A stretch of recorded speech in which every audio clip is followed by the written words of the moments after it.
Thank you.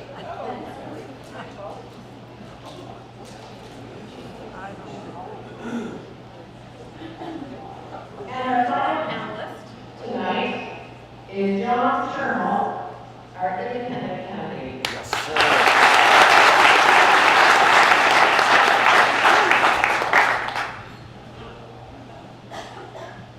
Now, I'd like to review the format for tonight's activities.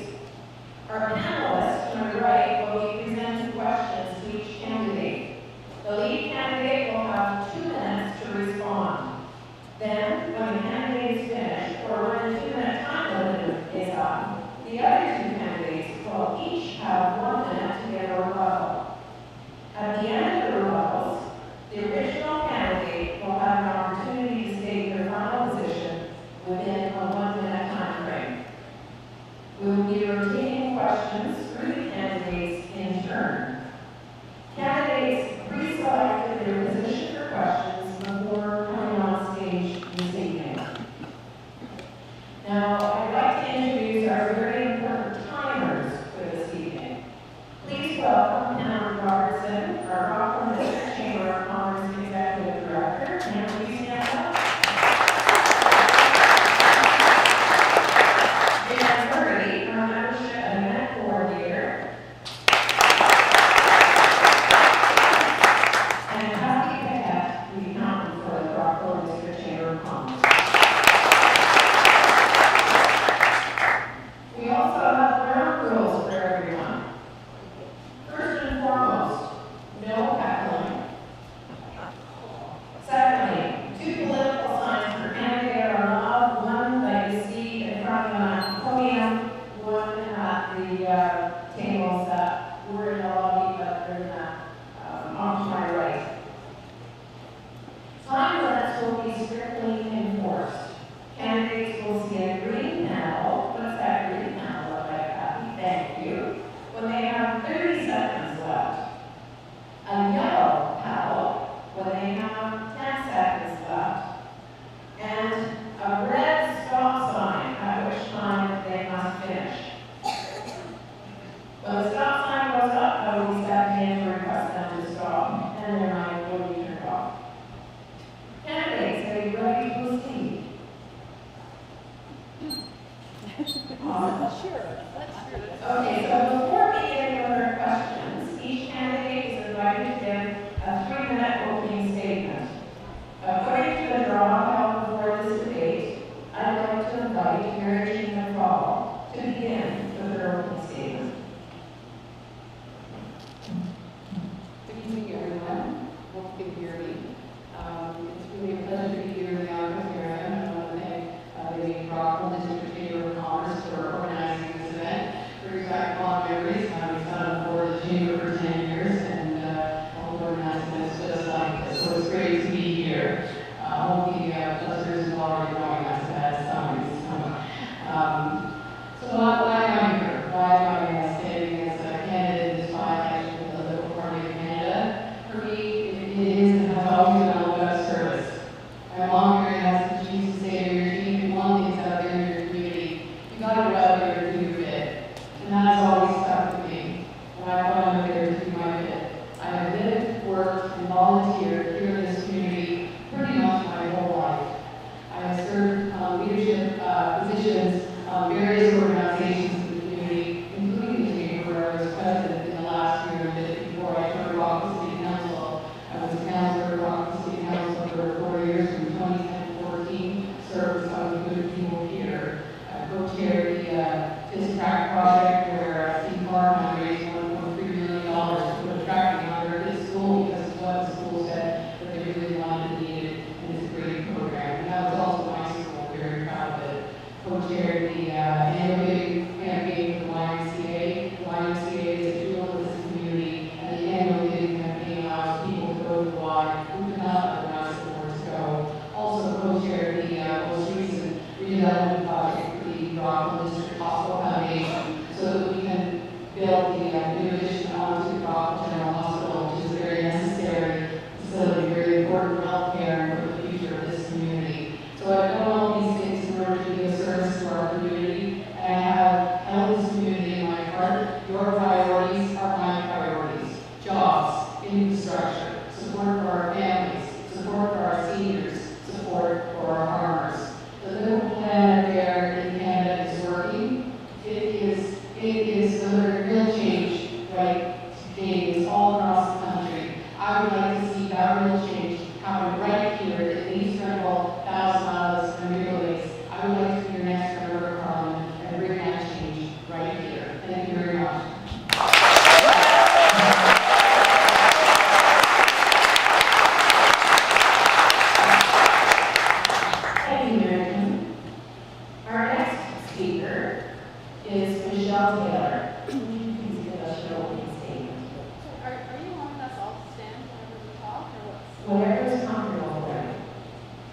remain standing and remain seated. I think certainly this crowd will see you seated. I'm not sure if people on the wings, most likely will not, but it has some strategies. It's up to you, Michelle.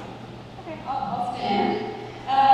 So thank you very much to the Rockville Chamber of Commerce and its partners for putting this debate together. I want to make it clear to our local business community this evening that the NDP is a party that is fighting hard for you and the Canadian economy, and I hope to join that team as your MP. As others profess to be in your corner, the results speak for themselves. We have large corporations being bailed out with our tax dollars without any strings attached or concrete commitments to Canadian workers and communities. Why did our government not have the basic common sense to protect our interests in these deals? The Liberals will tell you that their economic plan is working, but the people of Oshawa would beg to differ. Why isn't our government taking action by encouraging companies to produce the next generation of vehicles and other innovative green products right here in Canada? As for taxes, both other parties have consistently dropped the ball here too. They allow the rich friends and donors to get away with something that you and I never could, not paying their fair share. The Conservatives and Liberals completely ignore the massive sums of money that should be poured into our economy and social programs. Despite their campaign message, actions speak louder than words. They both prioritize keeping those in their elite camp happy at the expense of small business owners and those just trying to get by. This has to stop. We can do better as a society, and I want to chart that path for our riding. You are the backbone of our Canadian economy, and I want to keep your taxes low. I want to encourage investment with large corporations that protect Canadian workers and enrich our communities. I want to ensure that nobody is permitted to shortchange our country and shortchange our country just because of who they know. I am in your corner, and I look forward to representing our business community in the House of Commons on December 3rd. Thank you.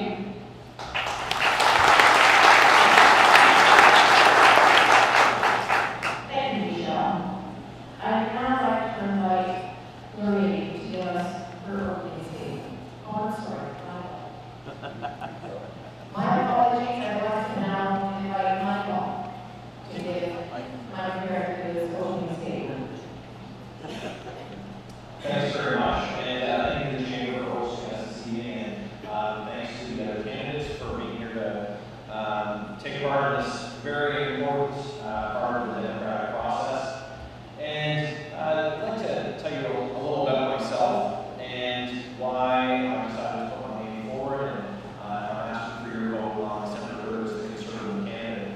So, following my service in the Canadian Armed Forces, where I had the opportunity to work with tremendous Canadians from across this country. My wife and I moved back, my wife Amanda, who's just sitting right in the corner with our little 2-month-old there. We moved back to just outside Nashville, where her family has a 7th-generation family farm. And we were looking to really give our kids the opportunity to take part in an agricultural lifestyle, whether it's picking eggs, planting vegetables, but really to get a sense of where they come from. And during that time, I was serving on municipal council, and I was for Cardinal. I had the opportunity to chair the Public Works and Environmental Services and Facilities Committee, as well as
being, for those of you who might not know me, some of you might know me, that I was on the ballot in 2015 and I ran for the Green Party in the general election.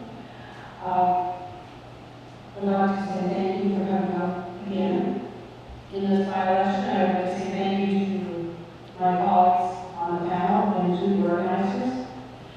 So a little bit about myself. I'm a small business owner in Campbell, together with my husband. I am a grandmother. I am a long-time advocate for social and environmental justice. I've got decades of experience in working with non-governmental organizations, industry, civil society, indigenous communities. And I want to tell you that I am on the ballot again, 3 years later, still looking for action on climate change, still green. You know, at the time, I think when the UN panel came out and said we had 12 years to act, I asked myself, what can I do? What can I do? And I felt compelled to stand up. And, you know, I like to say, I want to stand up for my grandchildren and my children. I want to stand up for the people in this body.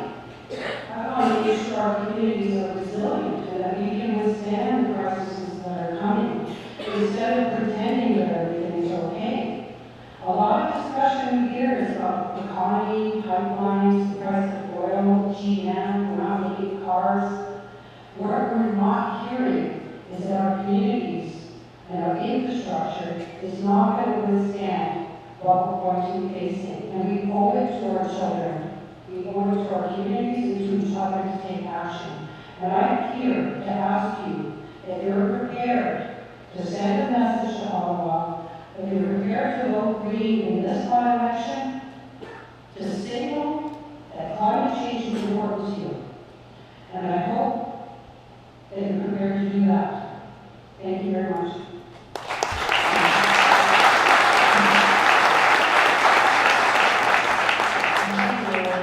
I'd now like to invite John Turnbull to give us his opening statement. Thank you. I don't have any signs, I just have the hat. And I've been using this symbol for the last 39 and a half years. This is my 97th election. Still trying. Now, I ran my first election because I got tired of being busted for gambling. I used to be the teaching assistant of Canada's mathematics and gambling course after my degree in engineering at Carleton University, and became so good, I decided to make a living at it instead of an engineer, but I kept getting busted. So I ran for Parliament to legalize the industry, and they asked me about inflation. And I said, how come my casino chips don't inflate, and the government's chips lose their value year after year? It's the same hardware. Inflation must be a software problem. So I did an analysis and I figured out interest causes inflation. And they're telling us they're raising interest rates in the 80s to fight inflation. 22% interest rates. We suffered. The people with gray hair were mainly us. And they said it was to fight inflation. How can raising costs for manufacturers bring down prices? And yet you were dumb enough to believe it? Yeah, you were. 22% interest rates, 1 million families on the streets in the 1980s. So I kept running in election after election after election saying, we got to abolish interest rates and run money like poker chips. In '84, I financed this software, interest-free software, allows single parents, for instance, to log on what nights they can double-duty babysit each other's kids, and it pays each other with 1-hour bills, even when you're broke. A time bank. You put in time, you get it back later, and no interest on the debt. So that's spread around the world now, and now it's improved to the best idea in history. I say that offering to pay kids with bus tickets to shovel our snow and clean our parks is the smartest idea in history. Come on, right now I've offered it 3 times as mayor of Brantford. I want to have the kids to shovel the snow and clean the parks. 3 elections later, the people are still shoveling their own snow and taking the dog doo-doo off their own shoes. And the kids could be doing it while the adults could be plugging the potholes in the streets. So, I dare take out the website smartestmanonearth.ca. Smartestman.ca for short. You can go check it out for a lot more information about thinking outside of the box.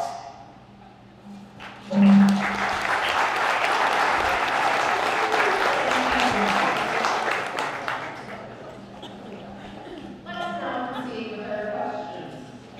Our first question is from Tom Steele. And Tom, I'm going to ask if you can actually walk around and face the panelists, just to make sure that they're going to hear your questions clearly.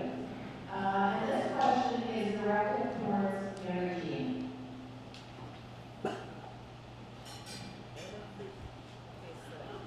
Should you be elected, which measures would you advocate to curb our increasing federal deficit?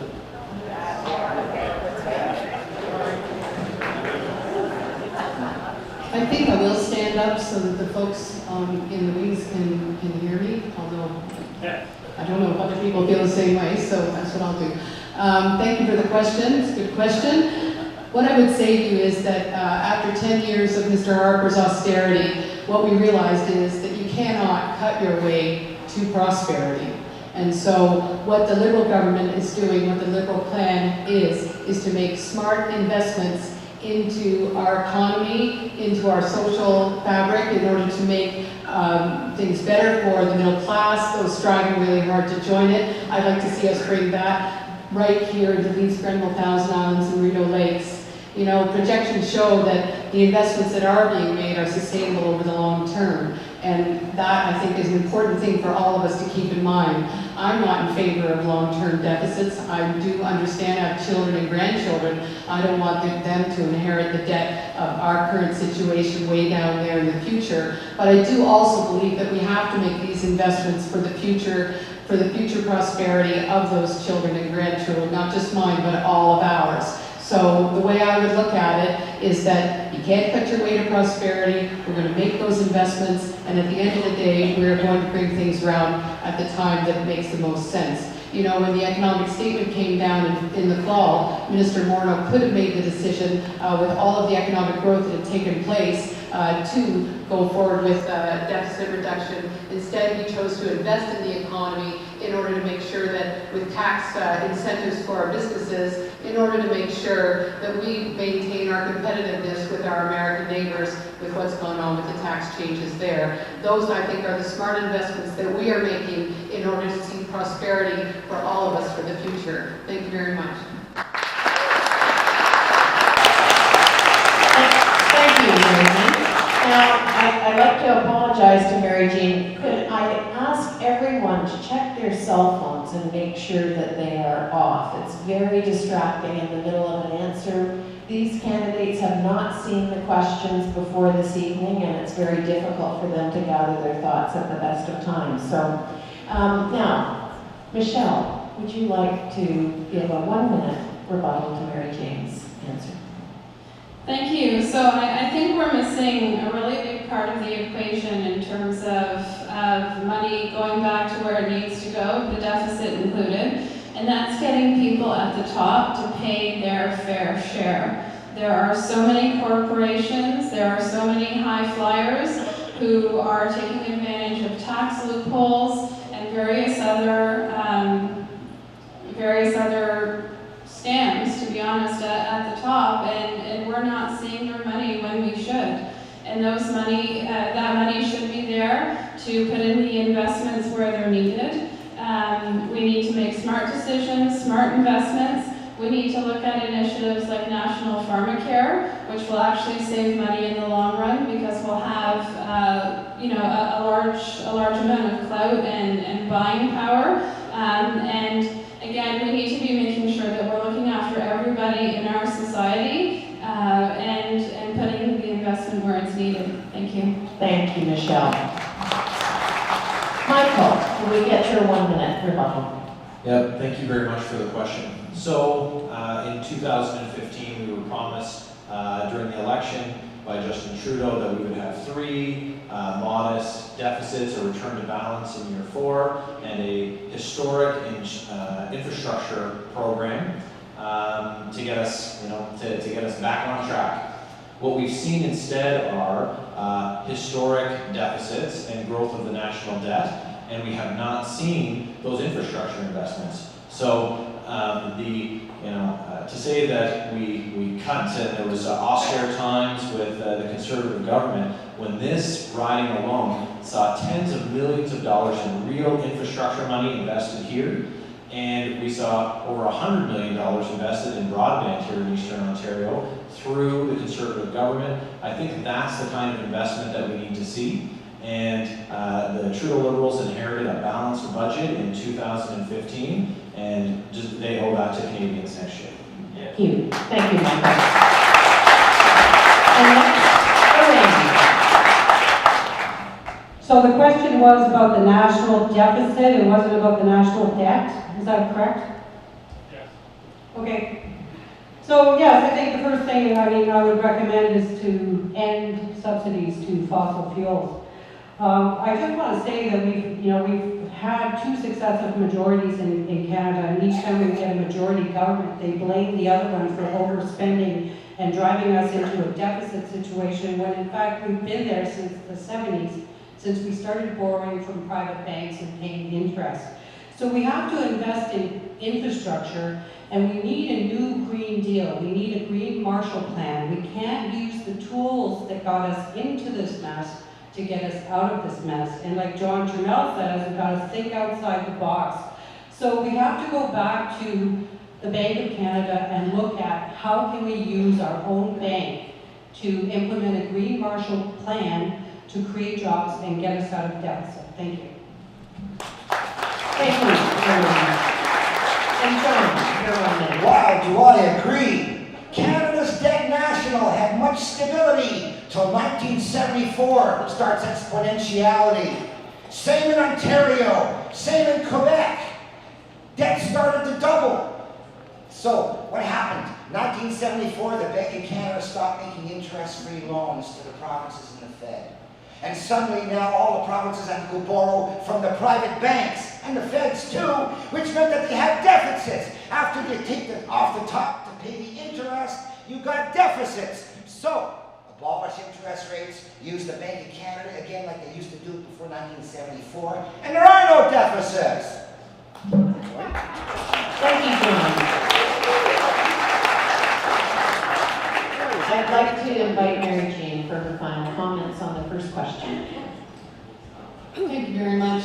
As a final comment, I would say to you that I've been knocking on a lot of doors here in our communities, and I have heard this question a few times. Someone came in on his way to vote and said, I want you to tell me what you're going to do about the deficit. And I said, I hear you, I'm listening to you, I'm going to take your message to Ottawa. I fully intend to do that. On this being historic deficits, these are not historic deficits, these are modest deficits. And the fact is, most of the debt was created by Tory members, or Tory prime ministers anyway. So that would be my comment on that. But at the end of the day, we're going to stand up strong, make the historic investments we need to make, and keep our economy rolling. Thank you very much. Thank you, Mary Jane. Our second question is directed to Michelle and will be read by Brock Tufts. Michelle, what is your opinion of the recent NAFTA agreement and the impacts that it may have on us as a border rider? Okay, thank you very much. So I can tell you that my opinion and the opinion of that of my party is that we can do better in terms of a trade deal. And that is certainly echoed when I speak to farmers in our riding who feel once again sold out by their government. Supply management, for some reason, keeps being used as a convenient trading tool when putting these agreements together. And to be honest, the farmers are sick of it. And the compensation that the Liberal government is talking about giving to dairy farmers in particular, that doesn't help the beef farmers, that doesn't help other sectors who are going to be affected by this USMCA. As well, we were told that nothing would be signed without the steel and aluminum tariffs being dealt with, and that still hasn't been done. And I think think the government really needs to, they need to stand up for the industries here in Canada. They need to be talking with those sector experts, and they need to be also making sure when they sign trade deals that they are looking after our sovereignty in terms of future trade deals, and we absolutely should not be bending to trade partners like Donald Trump and the United States.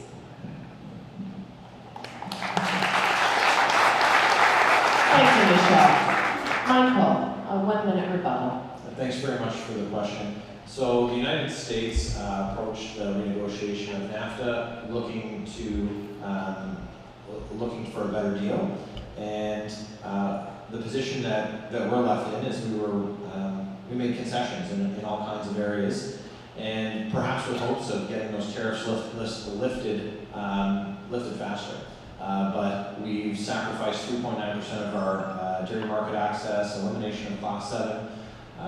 We also see caps on future auto exports. We still have steel and aluminum tariffs in place, not to mention other reciprocal tariffs that we have with the United States. And all of this included in a deal that requires the United States to approve future free trade deals or trade agreements that we would have with other countries, which our government is pursuing or should be pursuing. Our sovereignty shouldn't be part of any deal, and the USMCA should not be signed until those issues are addressed. Thanks. Thank you, Michael. Lorraine. I agree with you. I agree that we should protect our sovereignty in trade deals, and that we should not be rolling back environmental legislation and labor laws and regulations to appease our trading partners. I think we say we're open for business, but we still have to find that balance and protect what Canadians hold dear, protect our environment, and protect our values. The fact that we would like people to receive a living wage and not drive down labor costs to attract industry. So I believe that we should protect our sovereignty and everything that we hold dear when we negotiate trade deals. Thank you. And Jones. First, we have to figure out why we have tariffs. All nations borrow the principal, and they owe principal plus interest. So they use the principal to produce the goods, they inflate the price to P plus I, and then they try and sell it and export what they can't sell to the home market. Which is why all countries have to export what they can't sell by the amount of the interest, because we do it to ourselves. So, you'll never be able to get rid of tariffs and tariff wars until you abolish interest. That's the reason for them. Thank you, John. Harry Keane, your rebuttal. Canada negotiated hard in the USMCA. Chrystia Freeland negotiated hard. She's quite a role model for any woman in politics, and she stood up strong.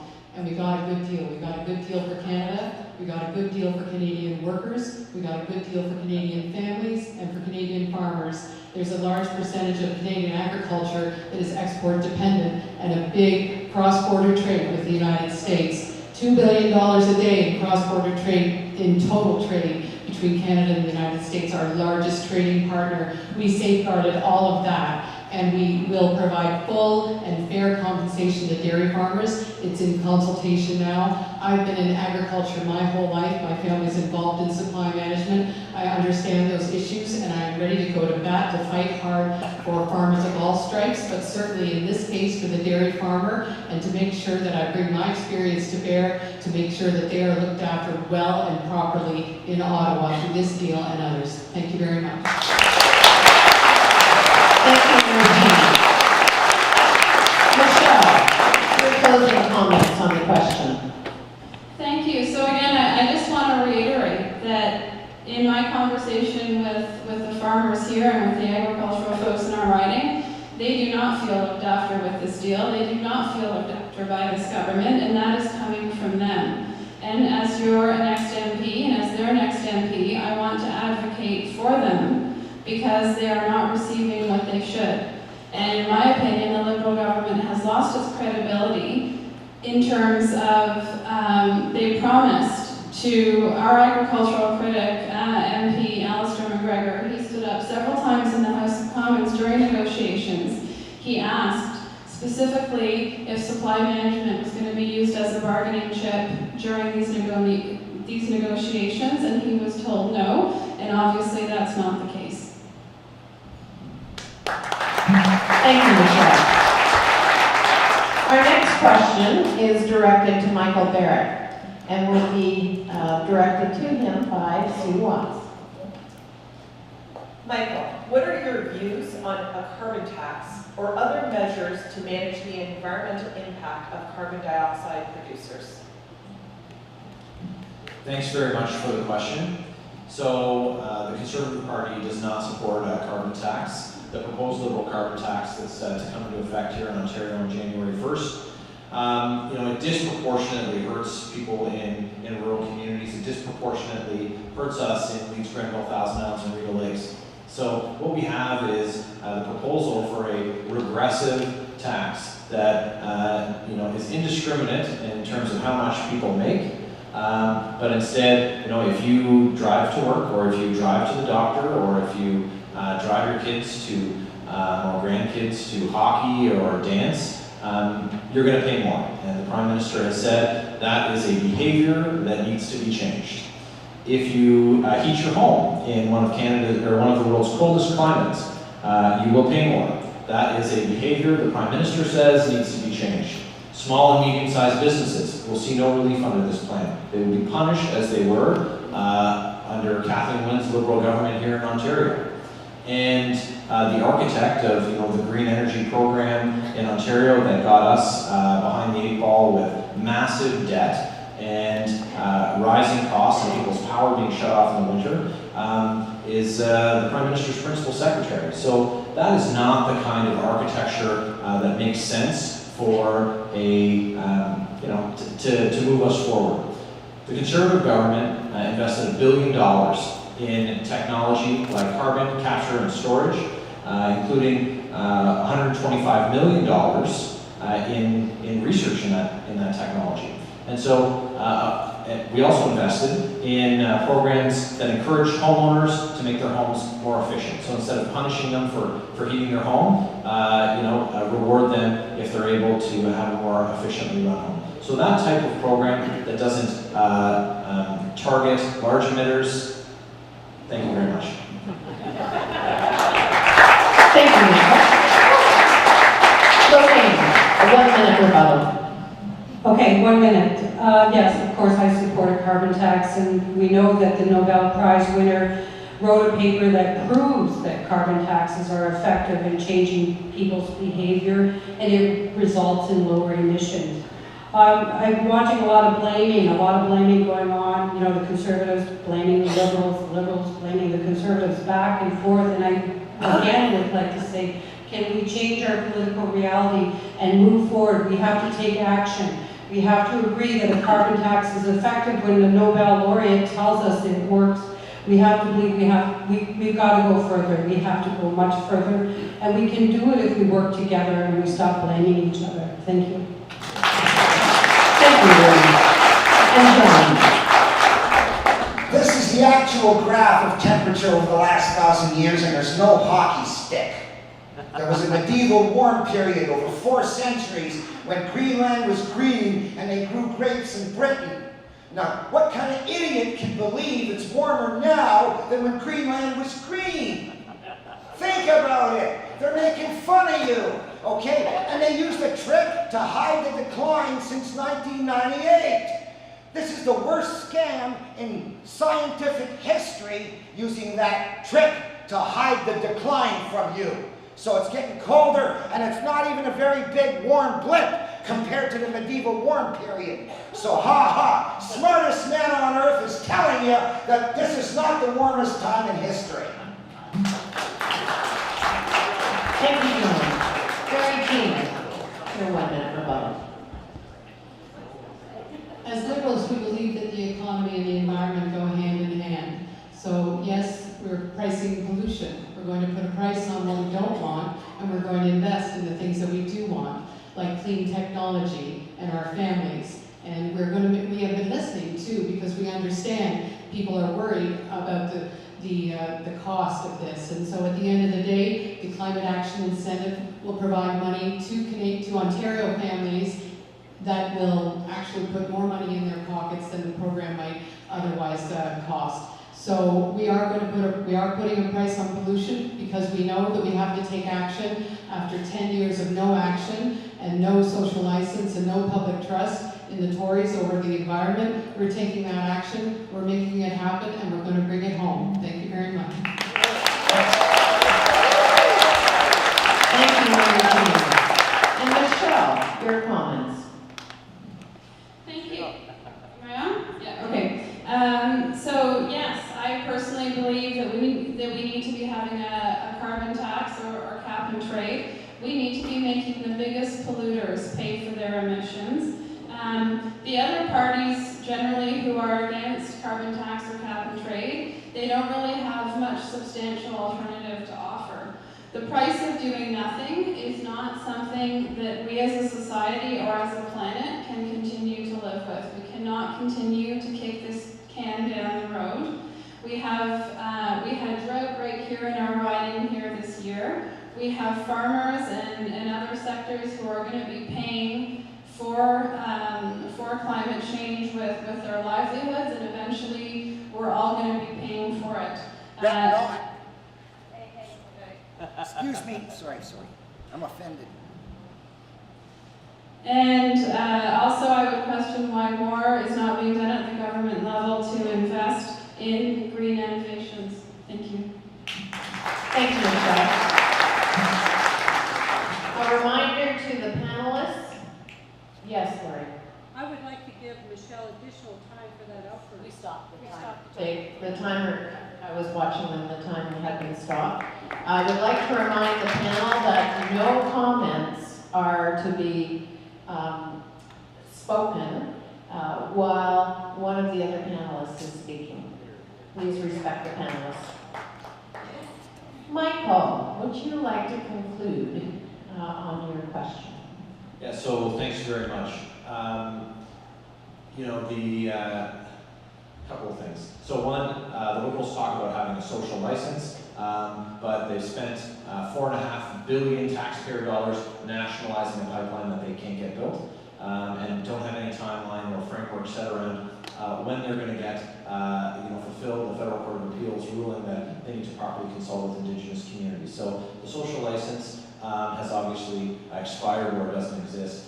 The other thing is that when we look at pricing pollution, it's a very nice turn of phrase that's been adjusted instead of pricing carbon. But we have millions of liters of raw sewage get dumped into the river, and that gets the A-OK from the federal environment minister. No price on that. And when we look at the largest emitters, they are exempt because the government knows that this would crush business. Small and medium-sized businesses, regular taxpayers, mom and dads, they're the ones who pay. Thank you, Michael.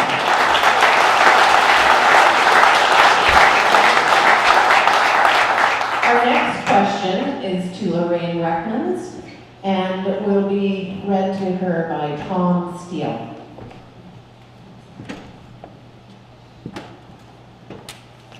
If you had the opportunity to write the platform for your party for the next federal election, what would you place in it?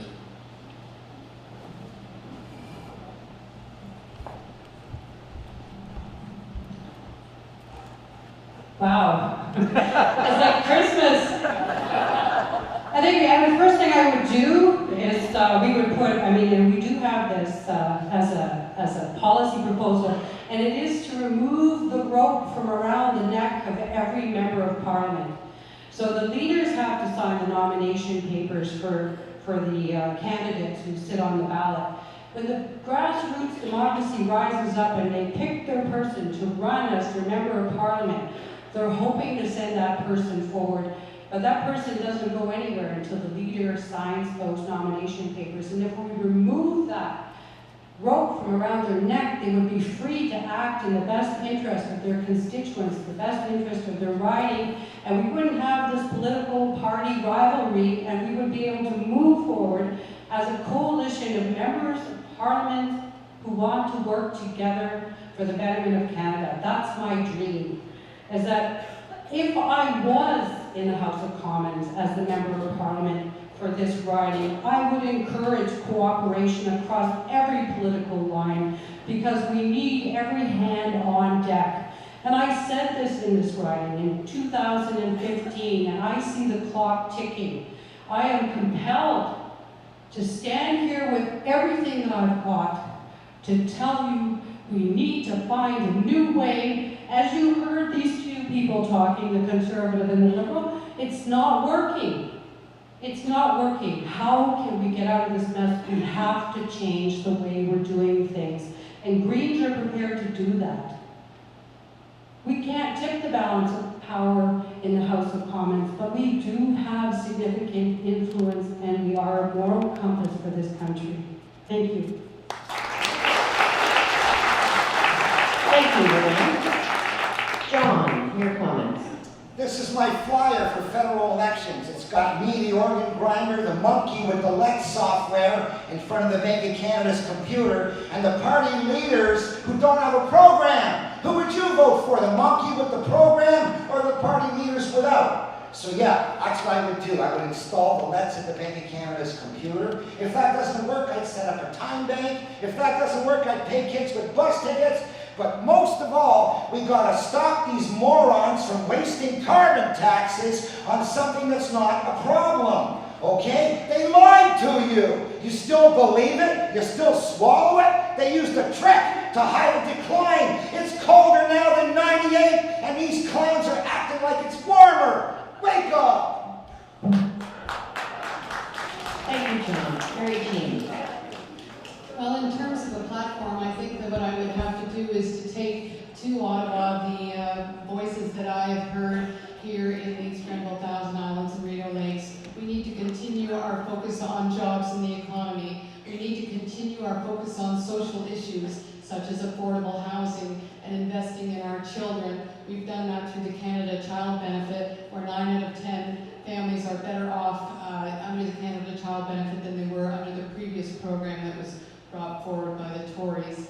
We need to continue to invest in our infrastructure. We have to carry on this plan in order to make life better for everyone here in Leeds, Grenville, Thousand Islands, and Rideau Lakes. I'd be taking those priorities to Ottawa because those are the priorities that you have articulated to me. Thank you.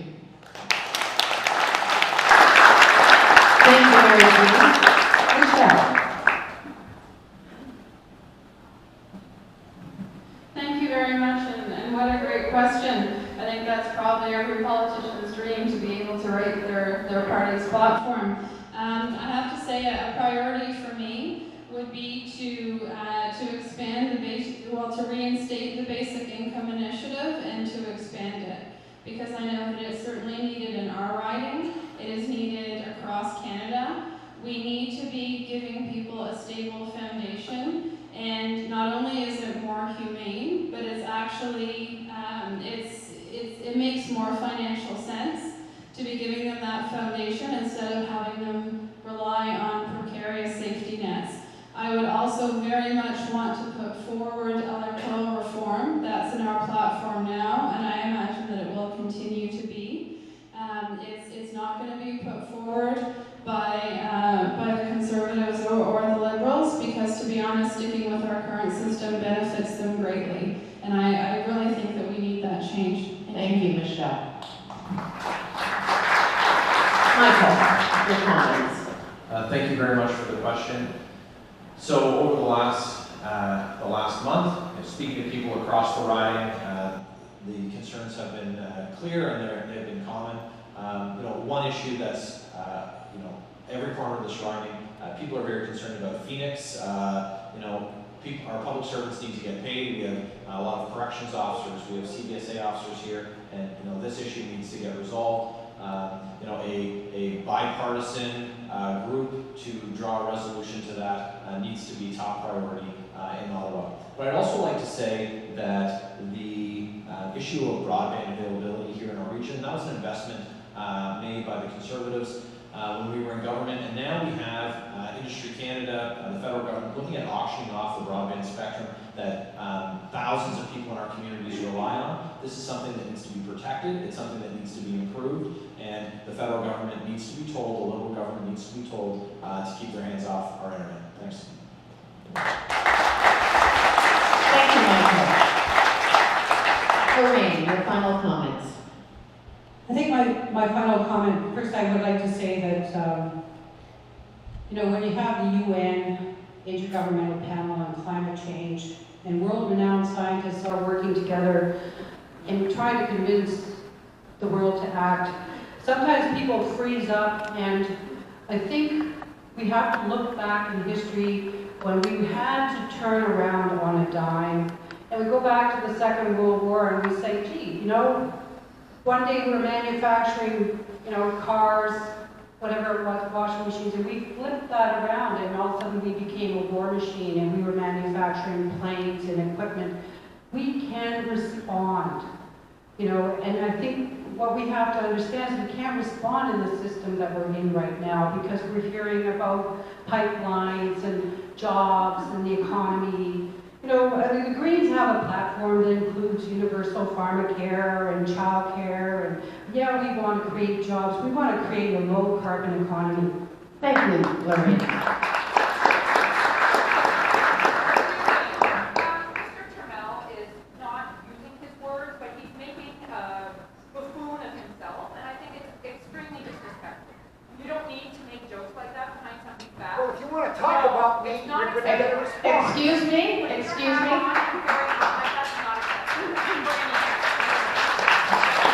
So we keep doing it behind the back of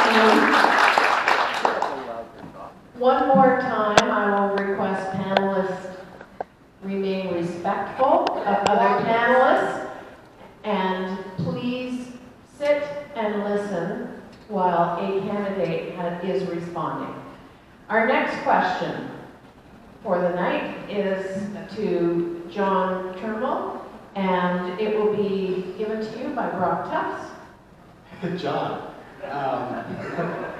what federal government program are we missing in this riding, and what program would you like to see utilized more here?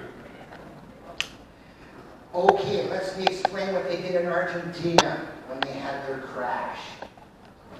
The union said, no layoffs. You got no money?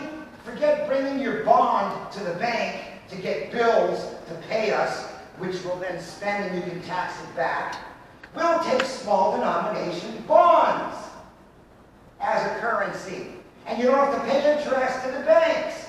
So in the 80s, 6 provinces started paying all of their provincial employees with provincial bonds that they could use for hydro, taxes, medical, and licenses.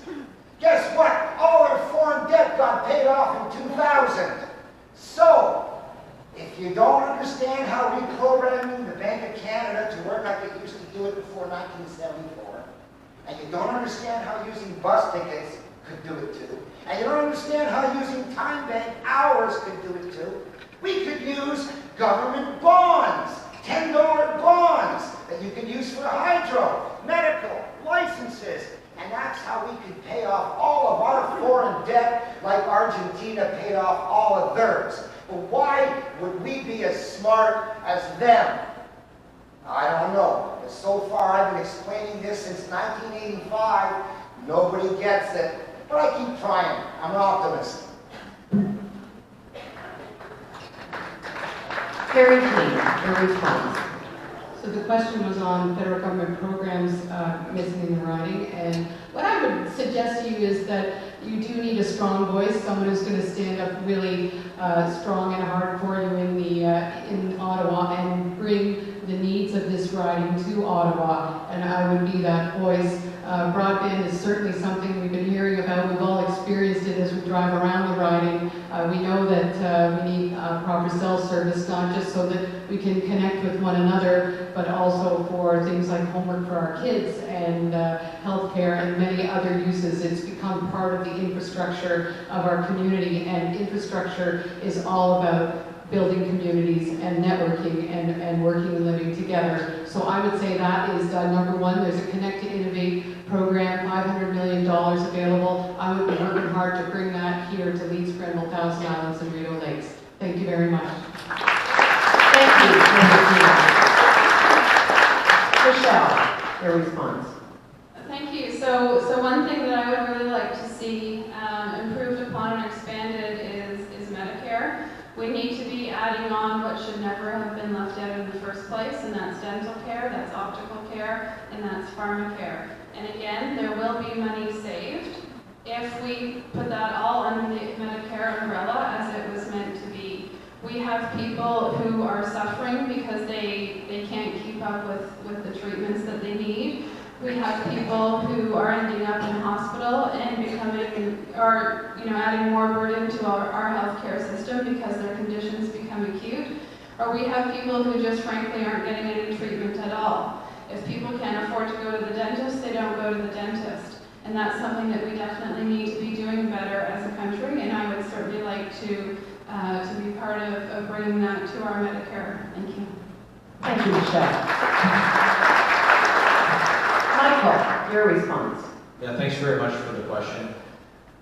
I think that having predictable and stable funding available for programs in our community that are executed by people who are on the ground, we've seen tremendous success with that. And historically, the Community Futures Development Corporations and the Eastern Ontario Development Program, we've seen great investment and great decisions made, great programs executed on business loans through that program. And from one end of the riding to the other, we've had tremendous success. It's a bit disappointing that we're leveraging federal dollars here in our riding, and we all saw the benefits of those programs, of those business loans, and those investments. And that's in the in every sector. So I would hope that a program like the EODP could be rooted. Thanks. Thank you, Michael. Lorraine, your comments. Yes, I think, I would like to implement the guaranteed livable income, which is a citizen's dividend for every single Canadian. And we know that we have money. We just bought a pipeline, so we've got lots of it. We have, written off loans, billions of dollars of loans to the private sector. So guaranteed livable income, which would bring people out of poverty, would change our discussion, it would change our dialogue, it would alleviate our fear so that we could focus on the issues that are before us. We advocate for universal pharmacare, we talk about universal daycare program. We have to ask ourselves as Canadians, why don't we have that? That's a great idea. So I think, getting people out of poverty so that we could talk and we can have a dialogue that is respectful and focused on the challenges before us. Thank you. Thank you, Lorraine. And Joan, final comments. Well, again, the bonds is the greatest idea I've ever seen to pop a nation out of poverty into affluence. And it worked for Argentina, and it can work for us. Look, I'll pay my tax for army and police to handle strife. I'll pay my taxes for doctors and nurses who protect my life. I'll pay my tax for all engaged repairing road and sewer. I'll pay my tax for social servants helping out the poor. I'll even pay my tax for bureaucrats with no regret. I only object to paying tax for interest on debt. Thank you, Joan. Our next question is geared more towards local and regional issues, and it is directed to Mary Jean McFall and will be asked by Sue Watt. Mary Jean, if elected, what would your top 3 priorities for this riding be?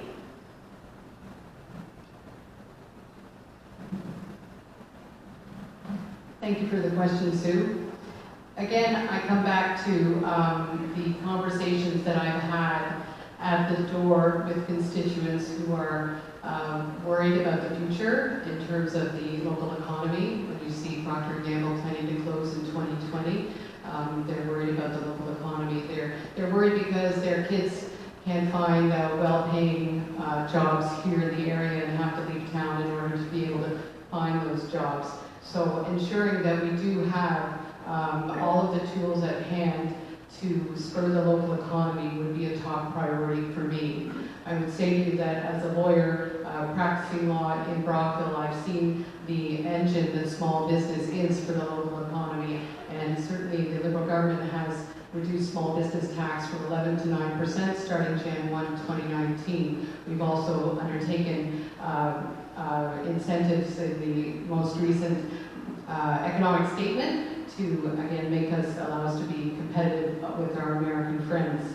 I would say to you too that the second issue that I hear at the door is certainly about social welfare issues, affordable housing, the national housing strategy that the Liberal government has come forward with. I'd like to see that brought right to bear here in East Grenville, Thousand Islands, and Rideau Lakes. You need look only to the Wall Street Village project just up the street from us that as a great example of what can and should be done. I'm proud to say that I had a little bit to do with that along the way when George Smith came to me to incorporate the company and help his team assemble some of the properties. So we've seen that, and I would like to see more projects like that come to bear. They're grassroots projects that people undertake because they know the need is there. We also need to make sure that we are standing up for the issues that our folks have as regards our lower income earners in our communities, and the National Poverty Reduction Strategy will certainly help with that. Thank you very much. Thank you, Mary Jean.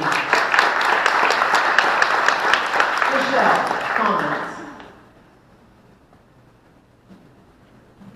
Thank you very much. So I certainly have heard and I know that affordable housing is a priority for us here in our riding. It's unfortunate that although investment has been promised by the Liberal government, most of it is kind of being dangled as a carrot for after the next general election, and we have needs right now. It's cold, it's winter, and we need emergency funding for that here right now. I also, again, want to focus on faster access for vets and their families to the services and benefits that they need.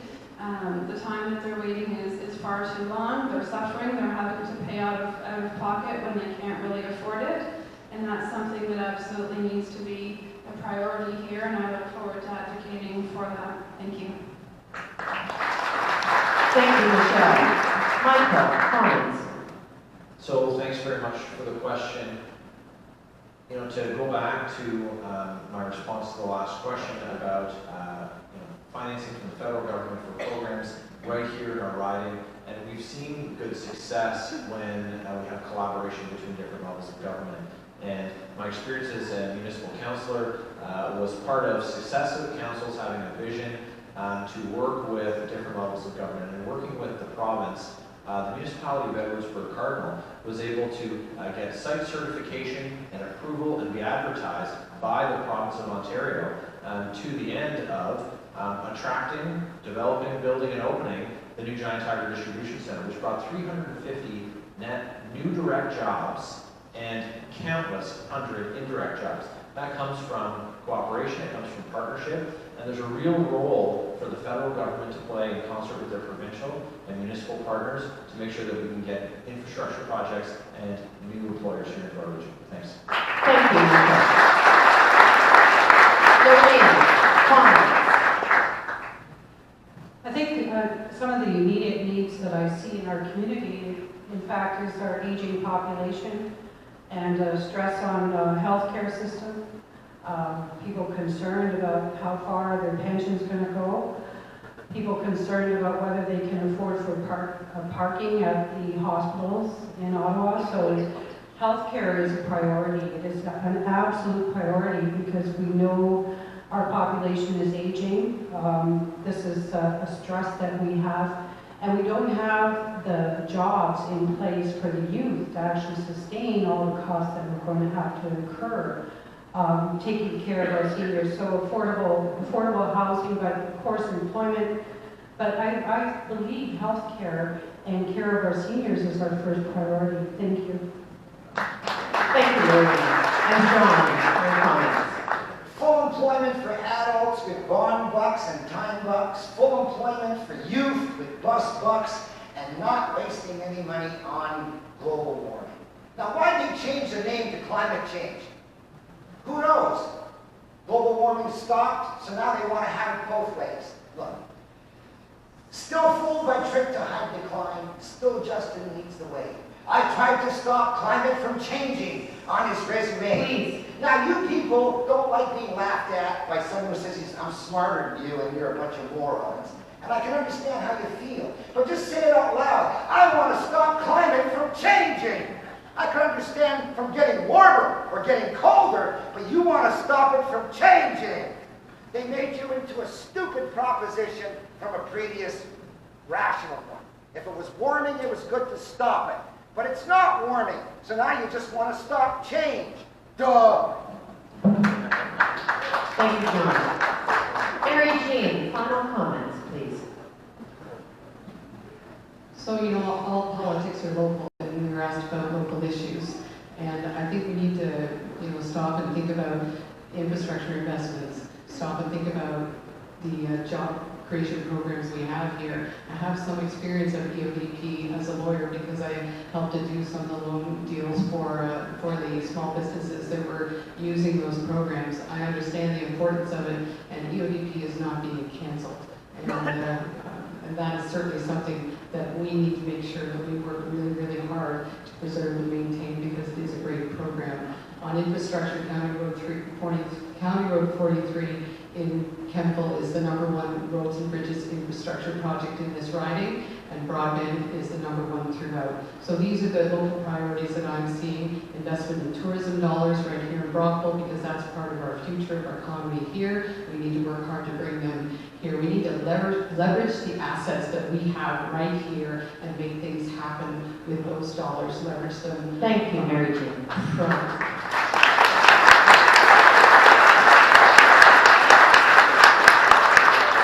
I'd like to remind the audience this is a respectful debate for all. Everyone is entitled to their principle, their opinion, and entitled to their speech. Please, I remind you the first rule, no heckling, no interruption of the speakers. Let's move on now to the next question for Michelle. This will be asked by Tom Steele.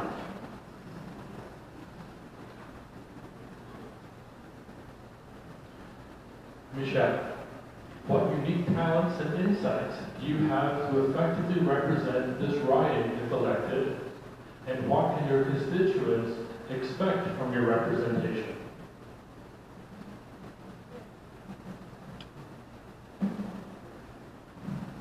So my unique talents and insights, as a starter, I'm a stay-at-home mom right now of 4 kids. I understand what it's like to try and make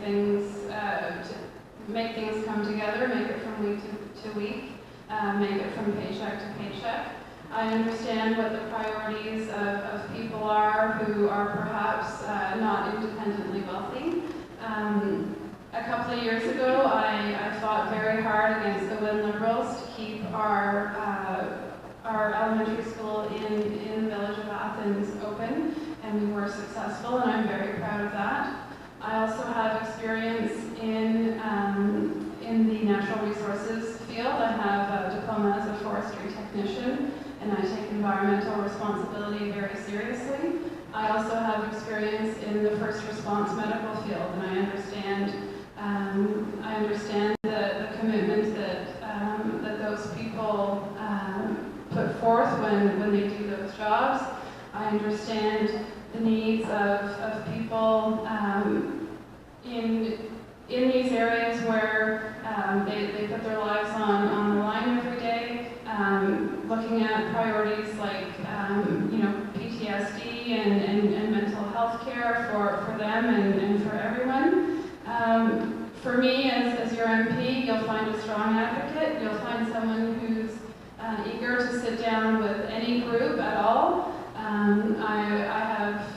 I was proud to walk in the Gay Pride Parade in Brockville just a few months ago. There is no group that is not welcome in my office, and I look forward to building partnerships with all the groups across our riding. Thank you. Thank you, Michelle. Michael, comments? Yeah, thanks very much for the question. And definitely hats off to Michelle and everyone who took part in the Save Our School programs across our riding. And that goes to where some of my experience comes from as a municipal councillor. And I learned very quickly that what your constituents want may not be what the political will is, whether it's around the county council table as a lower tier municipal councillor, going against the grain of that, but speaking for the constituents and making sure that people know that it's the people that the power rests with. My experience as a member of the Canadian Forces and as a veteran, it gives me a view and gives me insight into what the needs are of that community, and I look forward to advocating on their behalf. And it speaks to my service and my commitment to public service. Whether it's the military as a municipal councillor. Thank you very much. Thank you, Michael. Lorraine, comments? Okay, what unique talents and insights. I'm actually the only Indigenous woman on the ballot. I come from a tradition where we are stewards of land from generations of people who have lived here in Canada for thousands of years. Understanding that our ecosystems are interconnected and that we are interconnected with our ecosystems. I also have experience in international, national, provincial, regional, and local forums working with industry, government, civil society, Indigenous communities, and governments. I have business skills. I'm a small business owner. I'm a journalist, and I am prepared to work in any forum with anybody who wants to get things done. So I am unique. Thank you.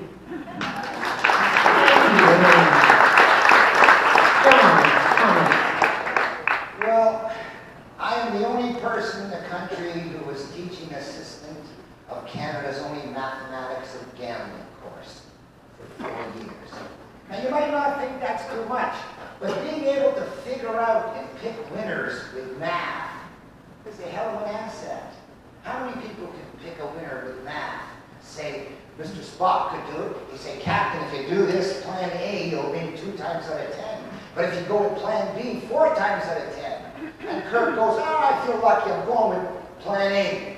I relieve you of command. So the point is, the mathematics of gambling has changed the ability to determine the best move. And I possess that skill, or that talent, or that education. So I got great software, is my point. Thank you, John. Mary Jean, your comments, please. I was born and raised here. I've lived here, worked here, volunteered here pretty much my whole life. I have this community in my heart. A couple of people now have said to me, hey, it's great you're on the ballot, Mary Jean. The last time I voted for you, I guess they were out of the country in 2015, was when you were running for head girl at Thousand Island Secondary School in 1978.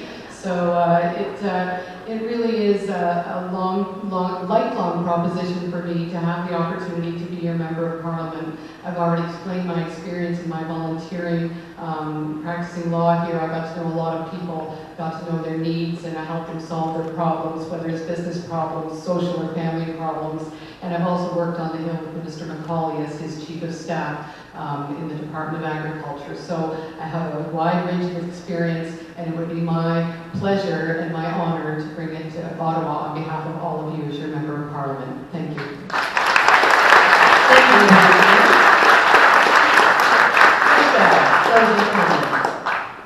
Thank you. So again, I just want to reiterate that perhaps I don't have the political experience of others, and I'm not a career politician. I don't profess to be, but I'm here for the right reasons. I'm here because I genuinely care. I'm here because I really want to make life better for everybody in our riding. And I feel that I have the passion and drive to deliver on that. On December 3rd, I hope that you look beyond perhaps usual voting habits and beyond color and consider voting for me. Thank you.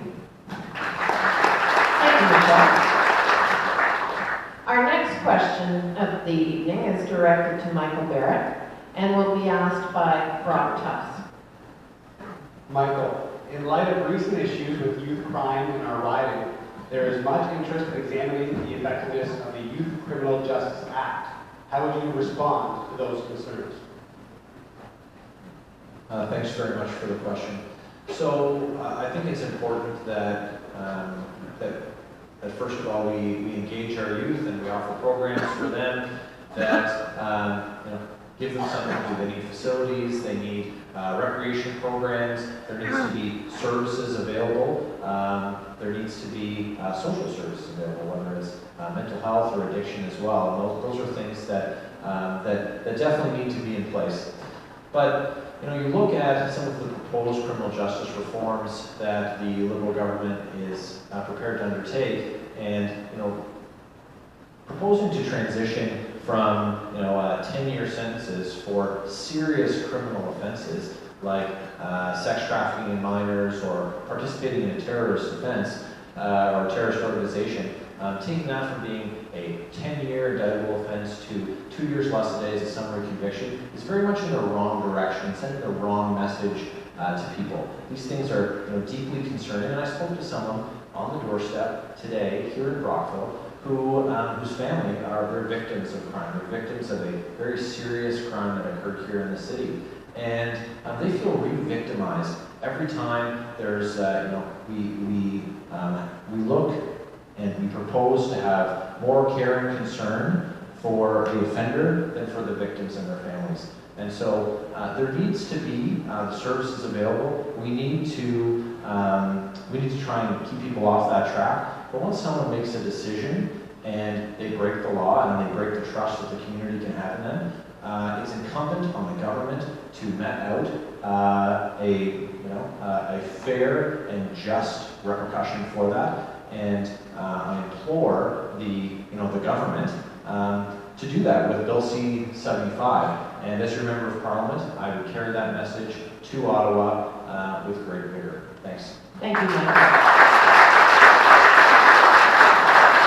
Lorraine, comments? Okay, yes, I think we have to understand there is a separation between politics and justice, between governance and policing. And we have to always be mindful of that. And I think with the Justice Act, we have a point of reference, and we cannot forget as a country, if we go back to the 1930s, that our government had a tendency to criminalize our young people who were out of work because there was a lot of social upheaval. The Winnipeg strikes were an example of that.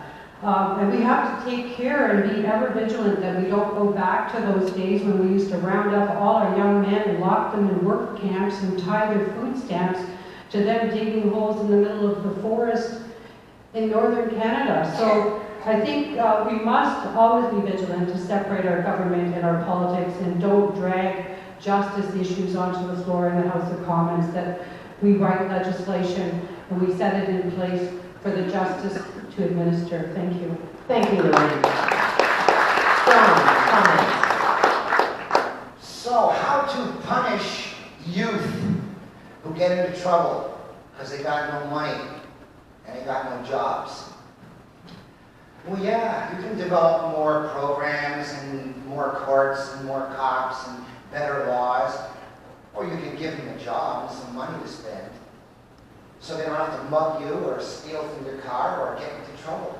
So back to the solution, which is jobs for the youth, so that you don't need all these programs to punish your kids. Thank you, John. Carrie Jean, comments?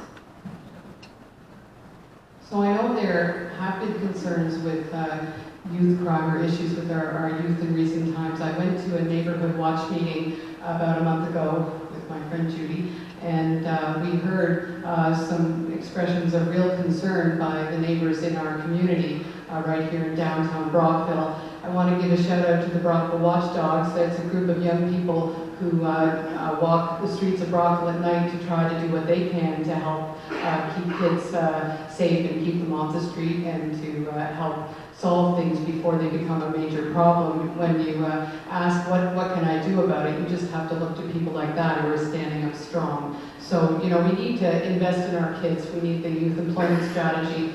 The Liberals have doubled the Canada Summer Jobs program. Let's make sure our kids have the skills that they need in order to be useful out there in the community. And let's keep paying attention. My son Hugh is here. You know, I used to say to him, there's no substitute for supervision, Hugh. So keep paying attention to our youth, and we'll make sure that we solve the crime issues on our streets. Thank you, Mary Kay. Michelle, comments? Thank you. So I would really want to focus here on prevention, and I would really want to look at the causes of why youth are experiencing issues with the law. And I think that really stems from looking at strengthening families. When you have stronger families, when you have parents who are not worried about how they're going to pay the bills, they can be more attentive parents. The kids that come from a home that is stable are more likely to perhaps consider better goals than crime. Another thing that the NDP is advocating for, and I certainly would as well, is the concept of free tuition. Give kids something to work towards. Give them free tuition, let them build the careers that fit for them, and they'll give back to society tenfold. Thank you. Thank you, Michelle. Michael, closing comments on the question. Thank you very much. So, this past year we saw a change with some of the programming that was available to our youth, and that was the Canada Summer Job Grant Program. And every organization who wanted to participate was required to sign an attestation. And so that Canada Summer Job Grant attestation, regardless of the beliefs of folks who wanted to participate in that program and employ their youth, required them to, make sure that they aligned with a very tight box that the government wanted to put around them, so that it was about ideology and it wasn't about employment, and that it was about making sure that you complied with, a rule that the government had put in place that had no bearing on the good and charitable work that these people were doing. Programs like that are tremendously important, and they shouldn't be politicized to meet the agenda of the government of the day. But I would say that when youth are employed and when they have the opportunities to give back and work for these charitable organizations, fantastic things happen, great behaviors are learned. Thank you. Thank you. Our next question is directed to Lorraine Reckmans and will be asked by Sue Watts.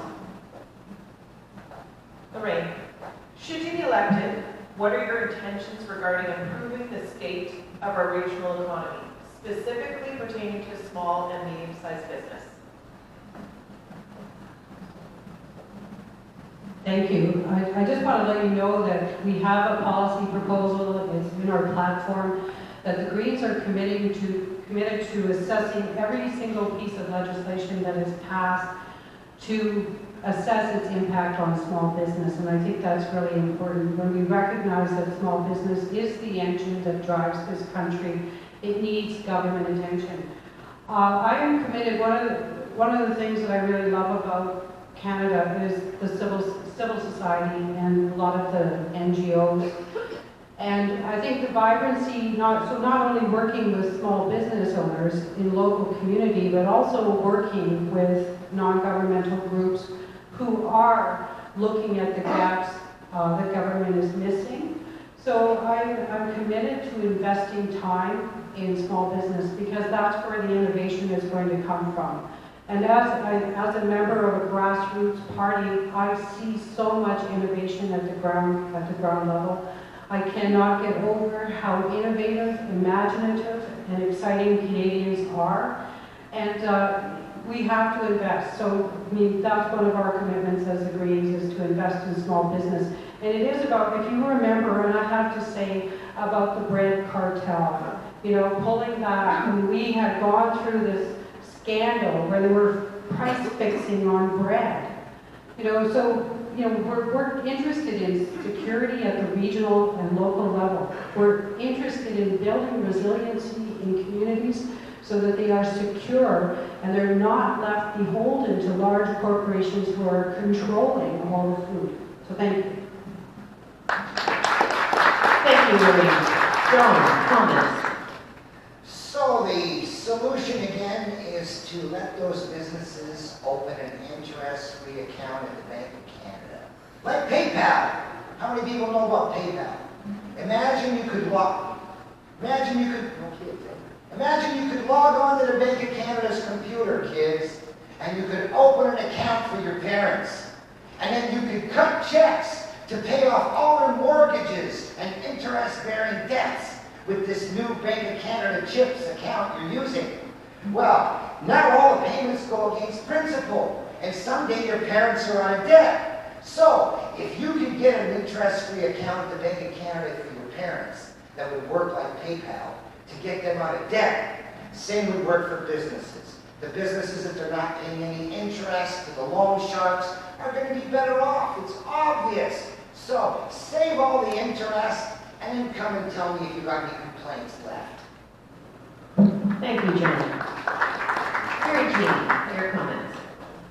Small business is very much at the heart of our economy. We realize that more and more as the economy continues to evolve here in our region. And I'm glad the question asked about regions this region, because I do think we have to look at this regionally. One of the things we need to do is make sure we're talking to the business community. The St. Lawrence Corridor Economic Development Commission is a group of 7 municipalities and the business leaders in these communities that's standing up and saying, let's look for those leads, let's work together. I've also been out talking to the economic development officers in Leeds Grenville, in Gananoque, down in Prescott, and it is fascinating to hear the proposals that they have. We have to continue to work to keep the EODP in place. We have to continue to work with our businesses that are locally owned and operated to enable them to scale up. We have a Canarm, I see David Beatty here, Northern Cables. Those are the kind of businesses that are going to stick. Let's bring them here. Thank you. Thank you, Mary. Michelle, comments? Thank you. So for small businesses in particular, we need to make sure that we're keeping their taxes low. And we also need, as much as we can, as I said, to lift people up from the bottom. When people do better, they have more money to spend, and they spend it locally. And that's something that will certainly boost our economy. Again, when I was talking about the concept of free tuition, that's a job creator as well, and that's another boost for the economy. People who go and improve themselves in post-secondary education, they come out and they earn more money, they pay more taxes, and in turn they actually create jobs themselves. So honestly, it's win-win, and it's something that we should be looking at doing nationally. Thank you. Thank you, Michelle. Michael, your comments. So thank you very much. Participation and cooperation between the 3 levels of government are tremendously important, the municipalities, the province, and the federal government, so that we can ensure everyone's unlocking the full potential of programs that are available. But I want to go back to making sure that those businesses are competitive. And in touring local businesses, I visited Northern Cables, and I noticed that on the bulletin board in there, they've got their power bills there for the employees to see. And the power bill breakdown was something like $3,000 in electricity usage. And it was $7,000 in delivery charges. You know what? We're a rural area, you've got to pay those delivery charges. And then an additional $13,000 in global adjustment. And that's the result of inefficient and ineffective green energy policies, the likes of which are being proposed again for January 1st.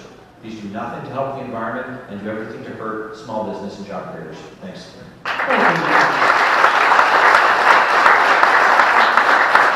Lorraine, closing comments on your question. Okay, I want to talk about infrastructure investment.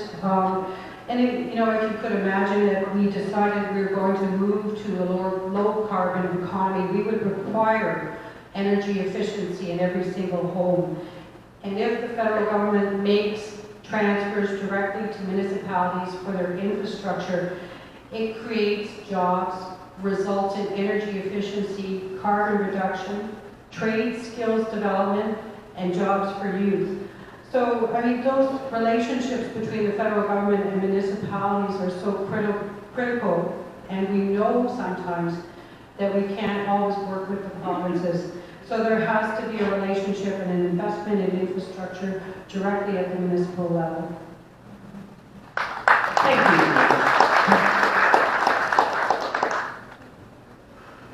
Our final question of the evening is to John Trimble, and will be asked by Tom Steele.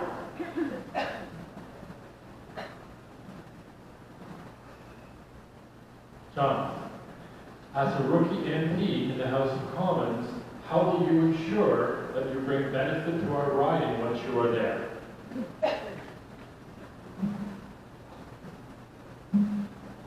Boy, would I shake the place up. How can full employment for youth, full employment for adults, not change your lives? You're not going to have to pay as much tax to support unemployed people. You're not going to have to pay as much tax to support the criminals who are trying to get the money they don't have because they don't have jobs.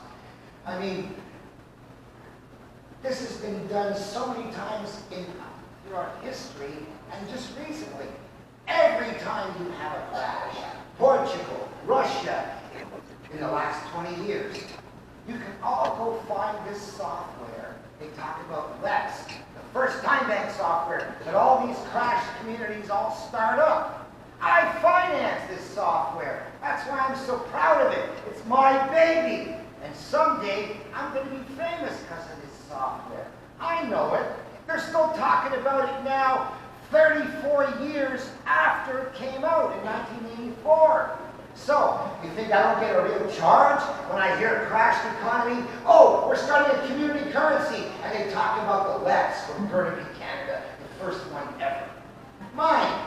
So, there are so many alternate, look at bus bucks, do that, that'll work, because even the stores and adults will take them. Time dollars in the time bank, everybody needs babysitting. What happens is the mechanic starts taking 3 hours per hour, the dentist starts taking 10 hours per hour. Am I not the original guy with 2 minutes? Yeah. All right. Wow. And so basically a support network grows around these people. So I've suggested 3 or 4 different working alternatives that can be set up. And if they ever were, you would see a huge change in your living conditions. John the engineer. Good engineering is what I'm promising. Thank you, John. Mary Jean, comments? I would bring benefit to our riding in the same way that I've committed myself as an advocate and a volunteer and a lawyer and a mother and a grandmother and a wife all these years. I would do it with my skills and my experience, with my heart. That's how I would do it. And I would also say to you that it is worth remembering that I would be on the government side should I be elected in this by-election. I've worked on the Hill, I've created the relationships that I need in order to get things done. I know the people, and I'm ready to go to work. So one would be the rookie MP, as you say, but truly, I would be starting with a real leg up, and it would be my pleasure to carry these priorities that we've been talking about tonight to Ottawa as your next member of Parliament. Let's remember that after 10 years of the Conservatives, there was a real move for change in 2015. We brought that change, and I want to bring that change right here to Leeds, Grenville, Thousand Islands, and Rideau Lakes in order that we can all share in the benefits of it. Thank you very much.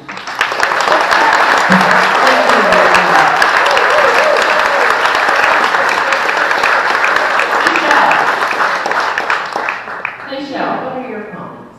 Thank you. I just want to start off by saying that if a government is being effective, I don't think you should have to have an MP from that government or from that party in your riding to see the full effects if that government is being effective.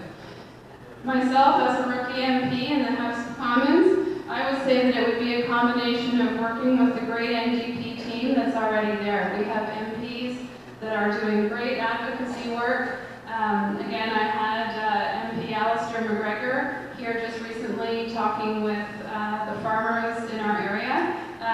So again, working with the existing NDP MPs, and also listen and advocate. That would be my mission as your MP. I'm not here to tell you what the problems are. You're here to tell me what the problems are, and it would be my job to go to the House and make sure that those solutions are found and brought back to our riding. Thank you. Thank you, Michelle. Michael, comments? Thank you very much. Over the past few weeks, I've had the opportunity to have about a dozen members of the Conservative caucus join me in the riding to meet with people on their doorsteps, to meet with small business and medium-sized business owners, and to have their concerns brought back to the House of Commons. And one thing I learned and I really will bring forward if elected is that listening and then advocating for what you've heard in Ottawa is the #1 responsibility of our member of Parliament. And that became very clear to me when I became a municipal councillor. And the #1 issue that would get me out of bed or get me into someone's house is water draining across the property. That's the issue that people want advocated for. Hey, I'm happy to help. But when there's commitments that have been made by government and government is failing to deliver on them, this year they budgeted compensation for victims of thalidomide poisoning and have failed to deliver on it. Question asked, question answered in the House. I'd be there championing these causes for our residents. Thank you, Mike.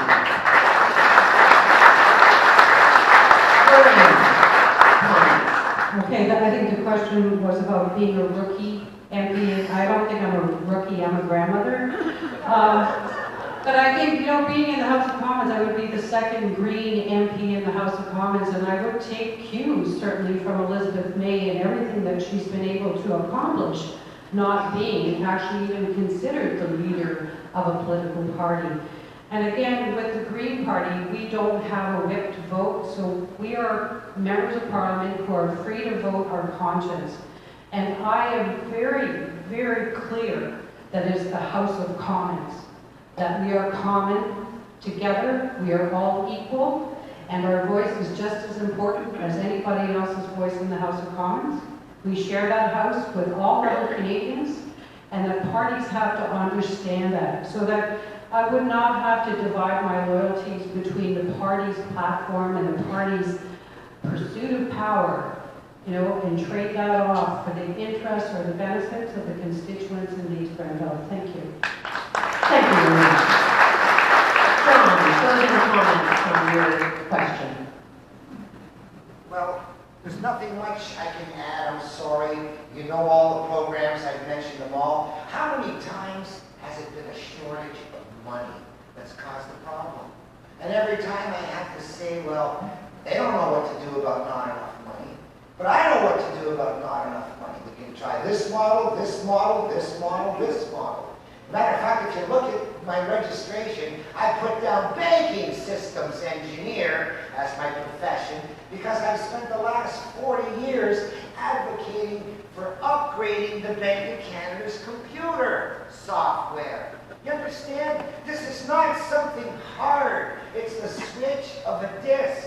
It's a software upgrade. You've all seen Mr. Spock do it umpteen times on Star Trek. Save a whole planet. He didn't need me help from the Slows. He did it alone. Well, that's what the world is like now. I just got to get there with my monkey, slide the Let's disk over to the Thank you, system and it works. I'm now asking candidates to prepare for their closing statements. They will close in the same order in which they open. So I'd like to invite Mary Jane McFall to give us your 2-minute closing statement. Thank you very much, Pat. Well, it's been a remarkable evening. It's been great to have the opportunity to stand here before all of you and tell you about my priorities for Leeds Grenville, Thousand Islands, and Rideau Lakes. My priorities are your priorities. As I've told you already I have this community in my heart. I've lived, worked, and volunteered here. Ian and I raised our children here, and this has been our world for pretty much my whole life. Went away to school and a couple of years in Toronto, but what going away teaches you is the value, the importance of the community that you live in right here. We came home to raise our kids here, and I'm very proud to say that we did that. So, you know, in 2015, when all was said and done, and Gord Brown, and our hearts go out to his family of the loss of Gord. When Gord Brown beat me in 2015, I got a note from someone I didn't know, and he said, you know, Mary Jean, you started a movement, and you have to keep going. And he didn't explain what the movement was, but I stopped and thought about it a lot myself over the last, several years. And what I believe the movement is for real progressive change, a new voice, a new way of looking at ourselves here in Leeds, Grenville, Thousand Islands, and Rideau Lakes, a way of looking at ourselves that includes the compassionate voice that I think that we all believe we need to take to Ottawa or to any level of government in which we are active, but also that practical voice that says we know we have to create the jobs, we know we want the prosperity, we want to be able to depend on ourselves, and our government is there to give us a hand up, not a hand out. So as your next member of parliament, it would be my honor to take that philosophy, that way of looking at the world to Ottawa, and perhaps beyond to all of Canada. And so on December 3rd, I am asking for your vote. Thank you very much.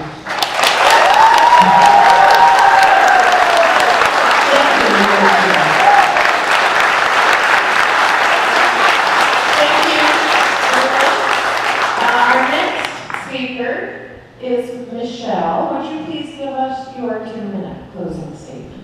Thank you, and I want to thank you again for having me here this evening, and to all who came out to engage on these important topics. This by-election is a great opportunity to take a hard look at the track record of those in power and to closely examine the results. Again, we have our tax dollars being blindly thrown at corporations without any protection for our investment. Anyone with a shred of business sense would know better than that. We have the two other main parties so deeply committed to their rich friends that they smile and look the other way on tax loopholes while making sure that you and I are forced to toe the line. Enough is enough. There is a better path forward, and I stand for the fairness and investment that small businesses deserve. I am about great opportunities and a strong economy. I am about stable, well-paying jobs and workers' rights. I'm about ensuring that no one gets away with defrauding our country because they padded the right pocket. With your vote, I will bring strong advocacy and commitment to conscience to the House of Commons. This coming Monday, please go out and vote for someone who is genuinely passionate about helping everyone in our society to reach their full potential. I am not beholden to any large donors, and I have no hidden agendas. I am in this to bring the prosperity that I know is within reach to our riding and all of Canada. In this election and in the future, please think about your priorities and which candidate best represents them. Don't just vote by color or habit. Make each of us up here really earn your support. Parties, leaders, and policies change. Every election is a chance to re-examine what's on the table. I hope that investigation leads you to mark my name on your ballot, and I look forward to bringing strong representation to our riding on December 3rd. Thank you. Thank you, Michelle.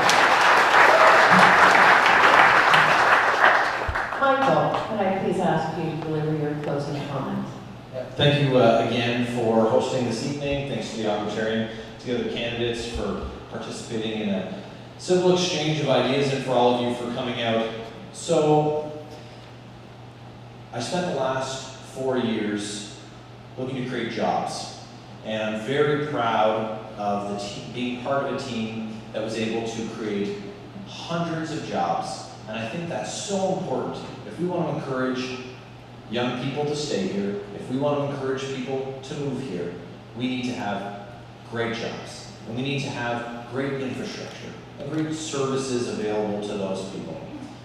We also need to have a government that's willing to set the example.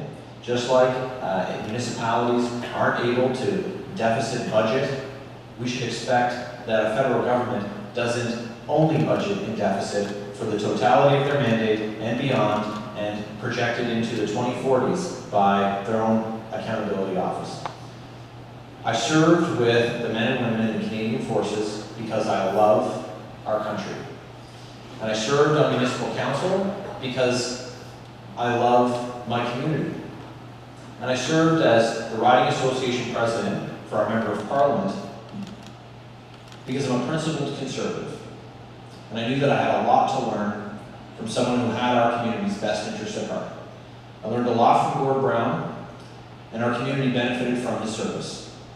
I would be honored to continue that legacy of service, that legacy of advocacy, and to be your representative in Ottawa, to take the message from Leeds, Grenville, Thousand Islands, and Rideau Lakes back to the House of Commons. On December 3rd, I'm asking for you to vote for Michael Barrett. I'm asking you to vote for the Conservative Party of Canada, and I thank you very much for your time this evening.